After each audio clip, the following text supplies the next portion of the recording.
Medieval beliefs. The medieval Christian church was very powerful, and the majority of people were Christian. The church had its own laws and often told kings what to do. People who spoke out against the church were called heretics. If discovered, they could be brought to trial and sentenced to whipping or, even worse, to be burned at the stake. Non-Christians, specifically Jews and Muslims, were a minority in medieval Europe. For a time, Christians and Jews lived together in relative peace. However, few Jews were able to own land or belong to guilds. This made it difficult for them to earn a living. Did you know one group of people, the Cathars of France, rejected the teachings of the Catholic Church? In 1208, the Pope ordered a crusade against these heretics that lasted for 26 years.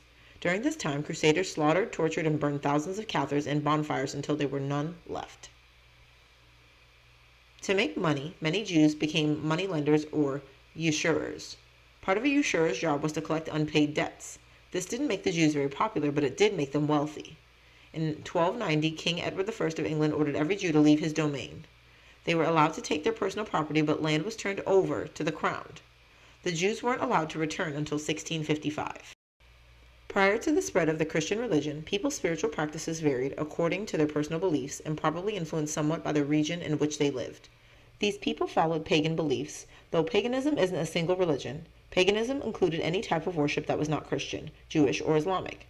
Pagans followed what Christians believed were false gods. They worshipped the natural world and often multiple gods. Words to know. Heretic, someone who speaks out against the church. Usurers, moneylenders who charged interest on their loans. Pagan, a non-Christian who worshipped the natural world and many different gods. Holy Grail, the mythical vessel said to have been used by Jesus.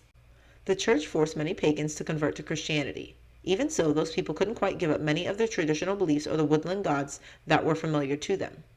Many continued some pagan practices in secret. The Catholic Church denounced these practices, but ironically many pagan customs found their way into the church's rituals.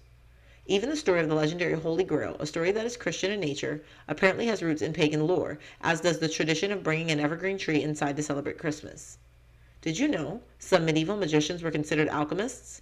These magicians worked to change metal to gold. They believed that accomplishing this would change a man's spiritual nature and purify the soul. Of course, there were probably more than a few alchemists who thought that changing metal to gold would be good for their pocketbook.